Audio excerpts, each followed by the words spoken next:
आता याच्याच related question बघा पुन्हा एकदा. क्वेश्चन कसा आहे? A block of mass 2 kg slides down rough inclined plane of angle 53 degree from a height of 4 meter. If coefficient of kinetic friction mu k is equal to 0.5, calculate speed attained by a block when it reaches the bottom. Okay, so diagram will be like this. So here this angle of the inclined plane is given as 53 degree from the horizontal, and it is the vertical height which is given from which block is released. ब्लॉकची height दिली 4. आता 53 ची opposite side 4 असेल, 4 metre असेल तर adjacent side 3 metre असणार आहे आणि हायपोटेनस किती असणार आहे? 5 मीटर असणार आहे. आता बॉडी जेवढी वरून रिलीज केली असं दिले, म्हणजे initial kinetic energy 0, final kinetic energy half mv square होणार आहे. आता इथं work done by gravitational force आणि work done by frictional force होणार आहे. Work done by gravitational force म्हणजे काय येणार आहे? प्लस mgh, कारण बॉडी वरून खाली येते त्यावेळी work done by gravity positive असतं. Work done by frictional force मात्र निगेटिव्ह येणार आहे. That is mu K mg cos theta into s is equal to काय होणार आहे? हाफ mv स्क्वेअर होणार आहे. So all m get cancel. तर व्हॅल्यूज प्लेस करूया. g ची value 10 into height from which it is release is 4 metre. 4 metre height मधून खाली येणार ना. मायनस म्यू के ची व्हॅल्यू 0.5, g ची value 10, cos 53 is the 3/5 into displacement. आता बघा डिस्प्लेसमेंट किती होणार आहे? फ्रिक्शनल फोर्सच्या अपोजिट डायरेक्शन होणार डिस्प्लेसमेंट म्हणजे 5 मीटर असणार आहे. तर इथं 5 येणार आहे परत. Is equal to half phi square. Okay, so 10 into 4 that is equal to 40 minus 5 get cancel. Okay, so 0.5 into 10 म्हणजे 5 होणार आहे. 5 into 3 म्हणजे किती होणार आहे? 15 होणार आहे. 15 is equal to half phi square होणार आहे. अँड देअरफॉर हिअर 40 मायनस 15 म्हणजे किती होणार आहे? That is 25 is equal to half phi square. And therefore phi square is equal to काय होणार आहे? 50 होणार. So phi is equal to under root 50 आणि अंडर रूट 50 ची व्हॅल्यू अप्रॉक्सिमेटली किती असणार आहे? 7 meter per second. Okay, under root 50 that is equal to 7 meter per second. That is the answer.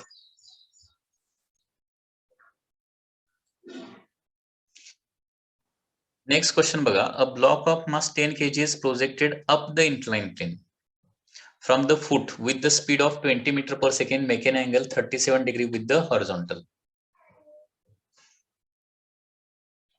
आता वर बॉडीला प्रोजेक्ट केली, angle is given as 37 degree. Mass of the block is given as 10 kg and it is projected up with the velocity of 20 meter per second from the foot. Find the distance traveled by the box before it stops for the first time. म्हणजे हे किती distance जाऊन थांबणार आहे? It is distance along the plane find out करायचं आहे. Okay, आता बघा इथं initial velocity u is equal to 20 येणार आहे आणि final velocity finally it is going to stop somewhere. Okay, final velocity 0 होणार आहे. So final kinetic energy is equal to 0 here. आता वर्कडन कुणामुळे होणार आहे? तर वर्कडन बाय ग्रॅव्हिटी पण होणार आहे आणि वर्कडन बाय फ्रिक्शनल फोर्स पण होणार आहे. Okay, work done by gravity and work done by frictional force. आता ही एस ची व्हॅल्यू काढायची आहे. ओके, आता बॉडी वर जाणार म्हणजे सर्टन एच हाईट मधून वर जाणार आहे. एच हाईट आपल्याला कॅल्क्युलेट करायचं आहे. Yes, distance travelled by the box, distance काढायचं आहे अलॉंग द इन्क्लाइन्ड प्लेन. आता इथं वर्कडन बाय ग्रॅव्हिटी होणार आणि work done by frictional force. Work done by gravity काय होणार सांगा? mgh असणार आहे. विसरायचं नाही, work done by gravity mgh. Plus की मायनस फक्त सांगा, प्लस की मायनस?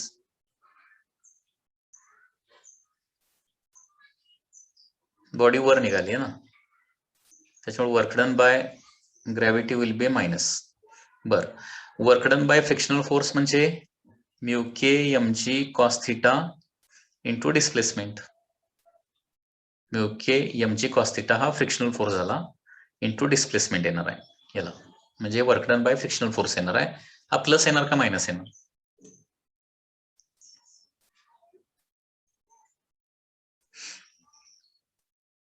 नेगेटिव्ह.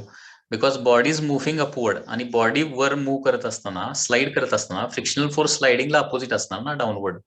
बॉडी डिस्प्लेस व्हायला लागले वर आणि फ्रिक्शनल फोर्स आहे अपोजिट डायरेक्शन. आणि फोर्स आणि डिस्प्लेसमेंटच्या डायरेक्शन अपोजिट असल्या की काय करायचं असतं, वर्क डन निगेटिव्ह घ्यायचं असतं. म्हणजे दोन्ही मायनस येणार आहे. Is equal to final kinetic energy is 0 minus initial kinetic energy is half m(u²). Okay, so हे कॅल्क्युलेशन येणार आहे. Now here once again all m and m get cancelled. Okay, all m gets cancelled. Okay, minus sign also get cancelled. So g into h आणि s मध्ये relation काय येणार आहे, तर sin 37 is equal to काय येणार आहे, h/s येणार. sin 37 is equal to opposite side divided by hypotenuse. h पण s च्या स्वरूपात रिप्लेस करावं लागेल ना. h is equal to s into sin 37 होणार आहे. Because we want to calculate s, therefore h is required to be replaced. So h च्या ठिकाणी काय लिहिणार आहे, s sin 37 ची व्हॅल्यू किती असते, 3/5 minus mu is given as 0.5. g ची व्हॅल्यू प्लेस करूया इथं. g is given as 10, assumed to be 10. So mu k is 0.5, g is equal to 10, cos 37 is equal to 4/5. Displacement s is to be calculated. Okay, minus च plus झालंय sign, sorry minus सगळं काढून टाकलंय ना, हे plus आणि हे plus होणार आहे.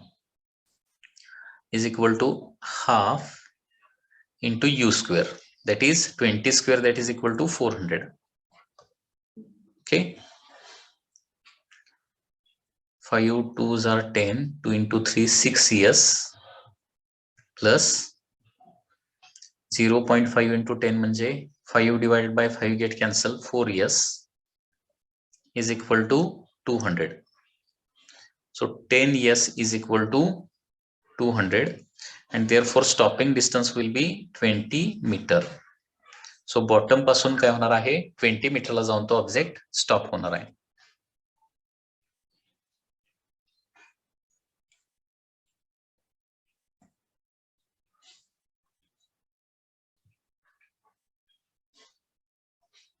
At a distance of 20 meter, it is going to stop.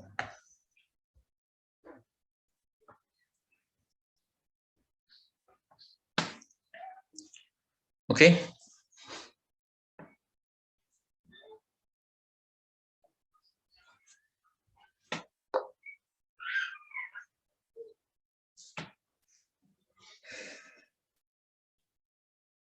Next.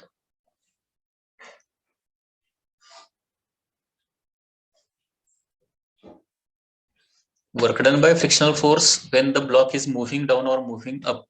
एखादा ब्लॉक इन्क्लाइंड प्लेन वर किंवा खाली जर स्लाइड होत असेल तर work done by frictional force नेगेटिव्हच असणार आहे. तो वर जाऊ दे, स्लाइड होत वर जाऊ दे किंवा स्लाइड होत खाली होऊ दे, work done by frictional force will be negative only. Okay, next.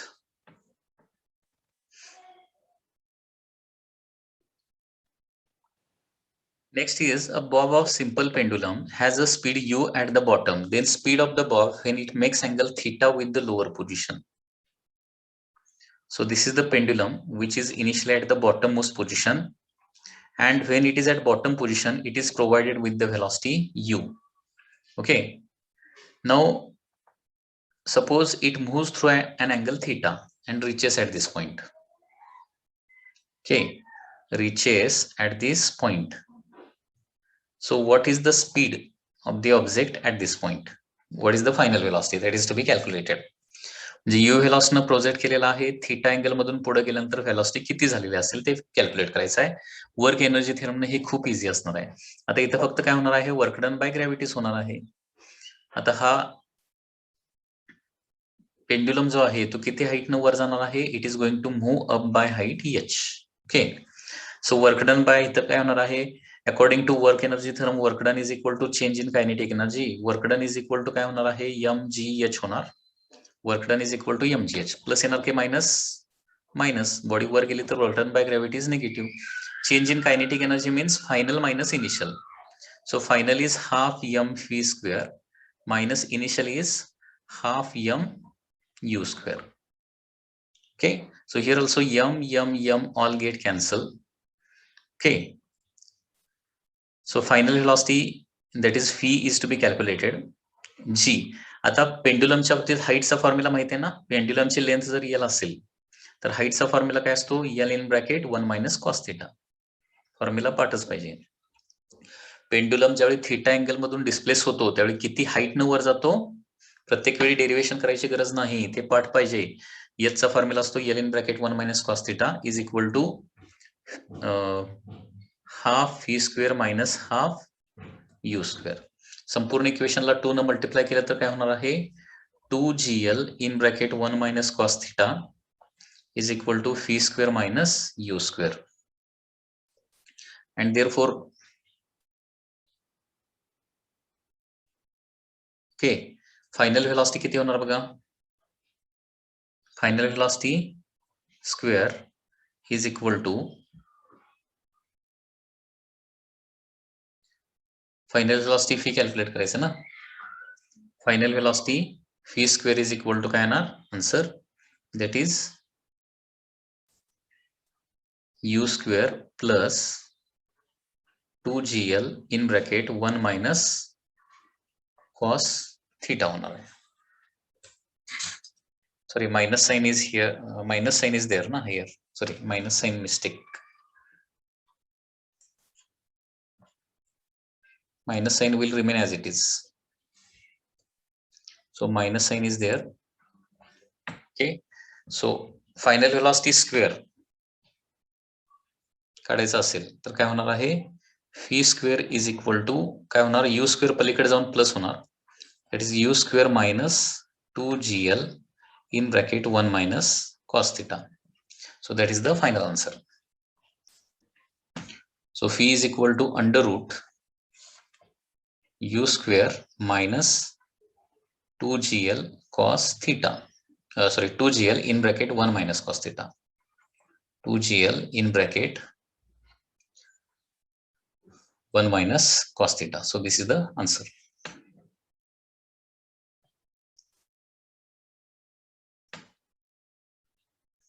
Next example is like this.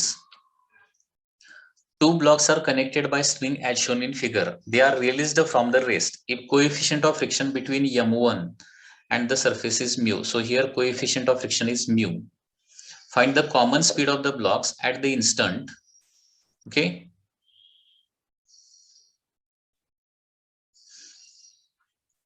Find the common speed of the block at the instant when they have moved through distance L.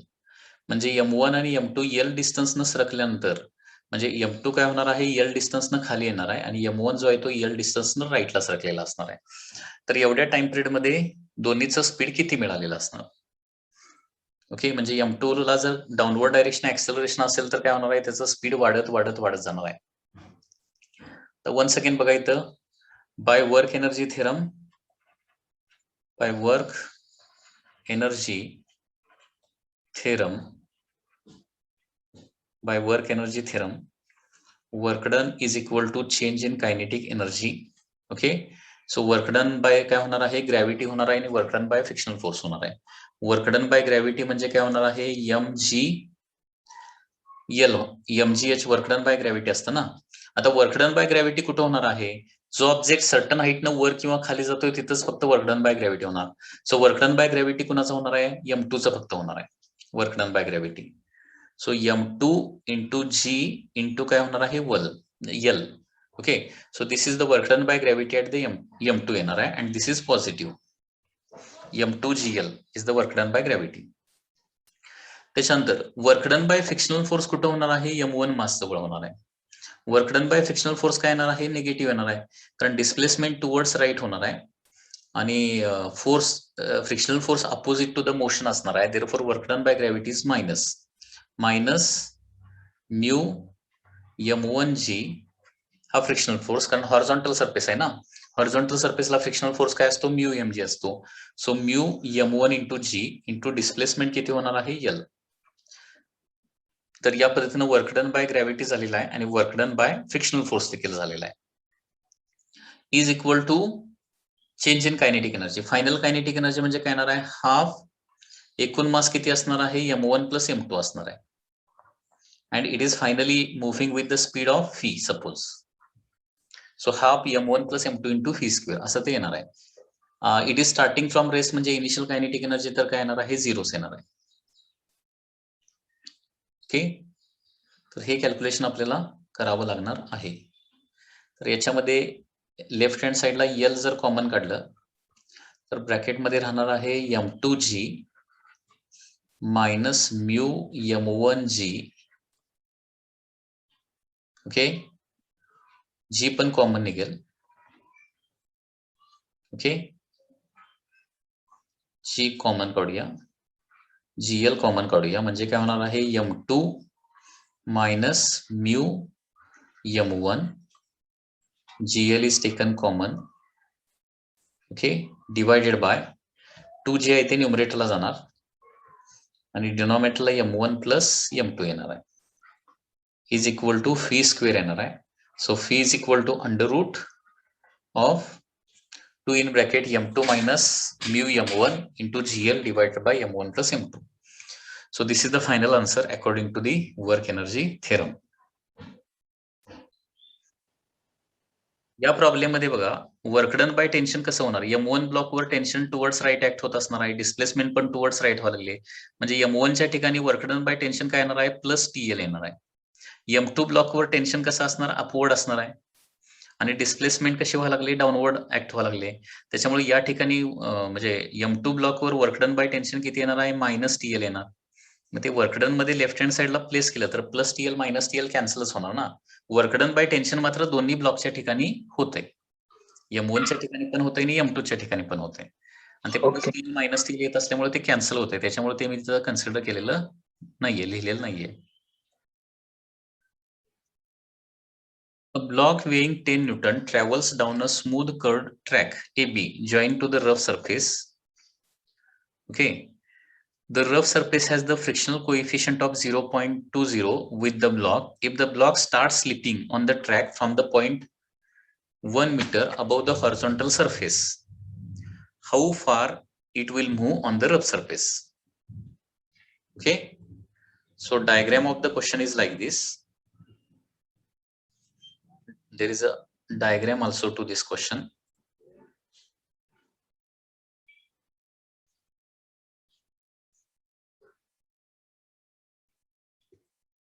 Diagram is like this.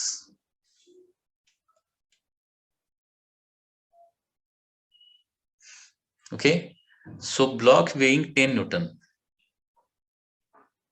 10 Newton याचं weight दिलेलं आहे. सुरुवातीला काय आहे, curd smooth surface आहे. Okay, so this is a smooth surface which is curd surface आणि या curd सरफेसमुळे body काय होणार आहे, खाली येणार आहे कंटिन्युअसली. किती हाईट वरून खाली येते तर 1 मीटर हाईट वरून खाली येते आणि बी पॉइंटला स्मूथ सरफेस फिनिश होतंय. बी पॉइंट पासून कंटिन्युअसली पुढे काय आहे, एक लॉंग रफ सरफेस आहे. हा सगळा काय आहे, पुढचा रफ सरफेस आहे. बघा, ए पॉइंट पासून बी पॉइंटला येईपर्यंत इनिशियल व्हेलॉसिटी किती असणार, ए पॉइंटला इनिशियल व्हेलॉसिटी 0 असणार, बरोबर. खाली येईल तसं व्हेलॉसिटी वाढत वाढत जाणार आणि बी पॉइंटला व्हेलॉसिटी मॅक्सिमम असणार आहे. ती व्हेलॉसिटी ब्लॉक पुढे जाईल तसं रफ सरफेसमुळे काय होणार आहे, कमी कमी कमी होत जाणार आहे आणि ब्लॉक फायनली रेस्टला येणार आहे. म्हणजे फायनल व्हेलॉसिटी किती होणार आहे, 0 होणार आहे. लक्षात येते का बघा, initial velocity is also 0, final velocity is also 0 आणि क्वेश्चन मध्ये विचारलंय काय, या रफ सरफेसवर किती डिस्टन्स जाऊन ती बॉडी थांबणार आहे, जे बी पॉइंट पासून. ओके, हाऊ फार will it move on a rough surface. Rough surface वर ते किती डिस्टन्स वर जाऊन ती बॉडी थांबेल, हे यस डिस्टन्स आपल्याला कॅल्क्युलेट करायचं आहे. आता हे कॅल्क्युलेशन कसं करता येईल बघा. पहिली गोष्ट म्हणजे work done A to be काय होणार आहे, वर्क डन बाय ग्रॅव्हिटी फक्त होणार, कारण तिथं फ्रिक्शनच नाहीये, स्मूथ सरफेस आहे. आणि बी टू सी म्हणजे हा पॉईंट पुढचा सी पॉइंटला जाऊन सपोज थांबते, तर बी टू सी काय होणार आहे, हॉरिझॉन्टल निघालाय. म्हणजे बी टू सी पार्ट मध्ये वर्क डन बाय ग्रॅव्हिटी काय होणार नाहीये, पण work done by frictional force तर होणार आहे. ओके, सो वर्क डन इथं काय होणार बघा, 2 वर्क डन होणार. वर्क डन बाय ग्रॅव्हिटी किती असणार आहे, mgh, आणि ते प्लस येणार का मायनस येणार, प्लस येणार, because body is moving down. त्याच्यानंतर B2C काय होणार आहे, work done by frictional force होणार आहे. आणखी कुठलंही वर्क डन होऊ शकत नाही. Work done by frictional force negative येणार आहे, कारण डिस्प्लेसमेंट फॉरवर्ड आणि फ्रिक्शनल फोर्स बॅकवर्ड असणार आहे. ओके, आणि work done by frictional force किती असतो हॉरिझॉन्टल सरफेसवर, तर फ्रिक्शनल फोर्स येणार आहे μmg आणि डिस्प्लेसमेंट येणार आहे s is equal to change in kinetic energy किती होणार आहे, फायनल 0 असणार आहे मायनस इनिशियल देखील 0च असणार आहे. बरोबर आहे ना. इनिशियल व्हेलॉसिटी 0 आहे म्हणजे initial kinetic energy 0, final velocity 0 म्हणजे फायनल कायनेटिक एनर्जी देखील 0. So change in kinetic energy थोडक्यात 0च होणार आहे. म्हणजे एवढं सिंपल कॅल्क्युलेशन आहे. खूप डिफिकल्ट प्रॉब्लेम वाटतोय पण नाहीये तेवढा difficult. Okay, so here m and m get cancel. Okay, g and g also get cancel. Whole equation is divided by mg, for example. So h minus mu s is equal to येणार आहे 0. h minus mu s is equal to 0. So mu into s is equal to h and s is equal to काय होणार आहे, h by mu only. So stopping distance येणार आहे h by mu. So किती height वरून release केलेला आहे, 1 metre height वरून. 1 मीटर. कोएफिशिएंट ऑफ फ्रिक्शन किती आहे, 0.2. So answer is 1 divided by 0.2, that is it will stop after covering a distance of 5 meter. 5 meter distance जाऊन तो थांबणार आहे. म्हणजे या प्रॉब्लेम मध्ये तुम्हाला A to C हा कंप्लीट पार्ट कन्सिडर करायचा आहे, A पॉइंट पासून C पॉइंट पर्यंत. So initially it is at the rest and C पॉइंटला finally it is at the rest. आणि A to C मध्ये AB पार्ट मध्ये वर्क डन बाय ग्रॅव्हिटी फक्त होणार आहे आणि BC पार्ट मध्ये work done by the frictional force होणार आहे. So work done by gravity is plus mgh, work done by frictional force is minus μmg into s. Okay, is equal to initial kinetic energy 0, final kinetic energy 0. So change in kinetic energy is to be 0 there, and therefore stopping distance is coming to be 5 meter. आता या question मध्ये थोडंसं काय करतो मी, variation करतो, म्हणजे या टाइपचाच वेगळा थोडासा क्वेश्चन घेतो. हे बघा, एक बॉडी एका स्मूथ कर्व्ड सरफेस वरून रिलीज केली आहे. बघा थोडंसं व्हेरिएशन करतोय, व्यवस्थित लक्ष द्या. एक बॉडी एका स्मूथ कर्व्ड सरफेस वरून रिलीज केली आहे from a height of suppose 5 metre.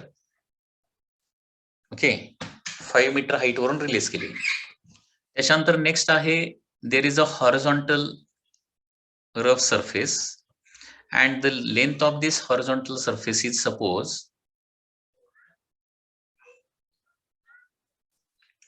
length of horizontal surface is suppose 7 meter. Length of horizontal surface is 7 meter. 7 मीटरच्या एंडला परत का आहे, स्मूथ कर्व्ड सरफेस आहे. Okay, it is more than the height of 5 metre. Okay, so हा surface smooth आहे, हा surface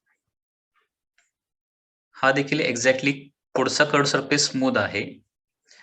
okay, naming करूया. A to B is a smooth surface, B to C is a rough surface, and C to D is again the smooth surface.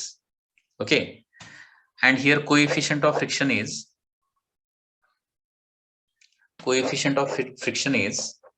equal to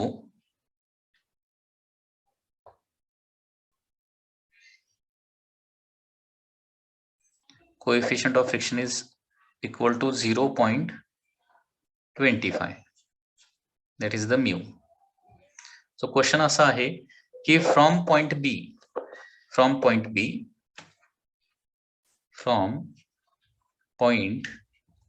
B where block is released from this height, that is 5 meter. From point B where the body is going to, your block is going to stop.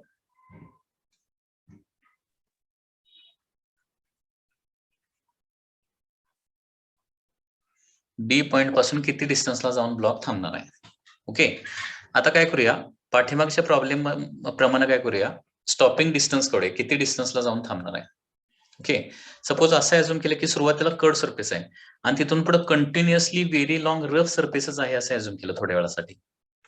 Okay, तर तो completely stop करण्यासाठी rough सरफेसवर किती distance जाणार ते distance काढूया आपण, S distance.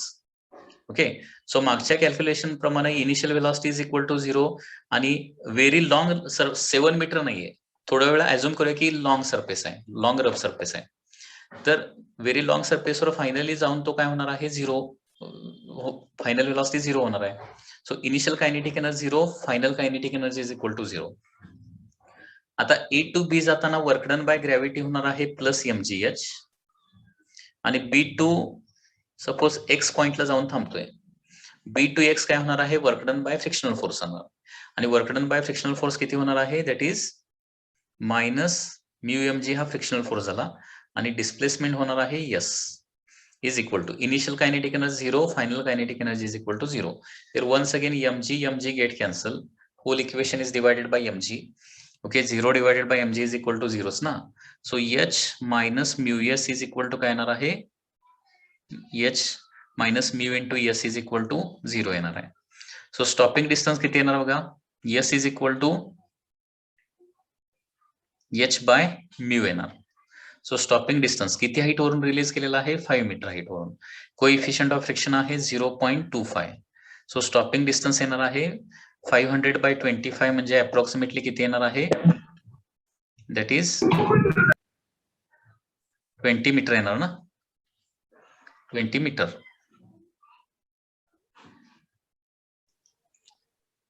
आता हा रफ सरफेस 20 मीटरचा असला तर बॉडी 20 मीटर हॉरिझॉन्टल डिस्टन्स जाऊन थांबणार आहे. बघा आता ही बॉडी बी पॉइंटला येणार, बी पॉइंट पासून काय होणार आहे, 7 मीटर रफ सरफेसवर जाणार. मग थांबण्यासाठी तर 20 मीटर डिस्टन्स त्याला ट्रॅव्हल करावं लागतं, परंतु इथं डिस्टन्स आहे 7 मीटरच फक्त.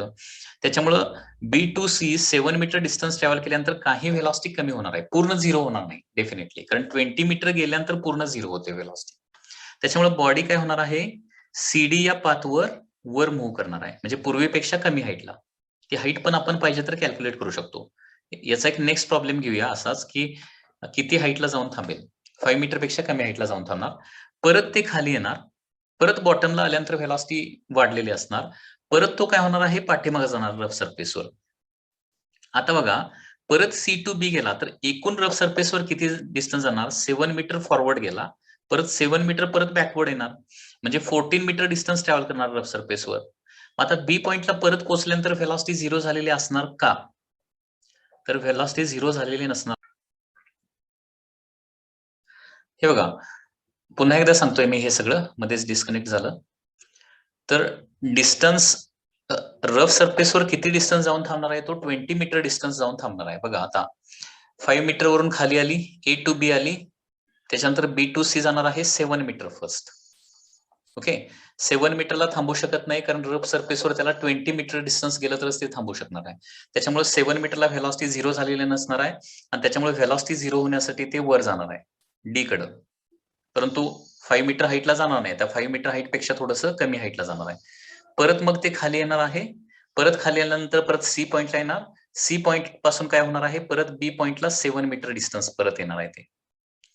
ओके, म्हणजे टोटल रफ सरफेसवर किती डिस्टन्स ट्रॅव्हल करणार, 7 + 7 14. मग आता बी पॉइंटला येईपर्यंत रेस्टला आलेला असणार आहे का, अजून रेस्टला आलेलं नसणार आहे, कारण आता रफ सरफेसवर किती डिस्टन्स ट्रॅव्हल केलंय, 7 मीटर, म्हणजे 7 + 7 14 मीटर टोटल. ठीक आहे, 20 मीटर झालेलं नाही अजून, त्याच्यामुळे व्हेलॉसिटी बी पॉइंटला रिटर्न आल्यानंतर 0 झालेली नसणार आहे. ओके, त्याच्यामुळे परत काय होणार आहे, ते बी टू ए कडे सर्टन डिस्टन्स जाणार, which is less than previous one also, थोडं कमी डिस्टन्स वर जाणार, थांबणार, परत खाली येणार, आणि परत काय होणार आहे, आणखी काही डिस्टन्स टुवर्ड्स राईट ट्रॅव्हल करणार आहे. आता ते सी पॉइंटला परत रीच करेल का, कारण परत 7 मीटर आपण घेतलं तर 7 + 7 + 7 म्हणजे किती होणार, 21 होणार, परंतु रफ सरफेसवर किती डिस्टन्स त्याला ट्रॅव्हल करायचं आहे, ओनली 20 मीटर. सो परत रिटर्न किती ट्रॅव्हल करणार आहे, ते 6 मीटर ट्रॅव्हल करणार, आणि मग थांबणार आहे फायनली. म्हणजे याचा आन्सर काय येणार आहे, it comes to the rest at the 6 metre from the B, असं ते आन्सर येणार आहे. So it comes to rest at distance of 6 meter from point B. लक्षात आलं का बघा, ऍक्च्युली रफ सरफेसवर किती डिस्टन्स ट्रॅव्हल करून थांबणार आहे, 20 मीटर. म्हणजे हा क्वेश्चन ऑलरेडी एका एक्झामला आलेला आहे. ओके, स्टुडंटला वाटलं की 7 मीटरच डिस्टन्स आहे, मग 6 मीटर त्याच्यामध्ये आन्सर होतं. 6 मीटर आन्सर कसं काय येऊ शकेल? तर 6 मीटर या पद्धतीनं आन्सर येणार आहे. लक्षात आलं का मी काय सांगतोय?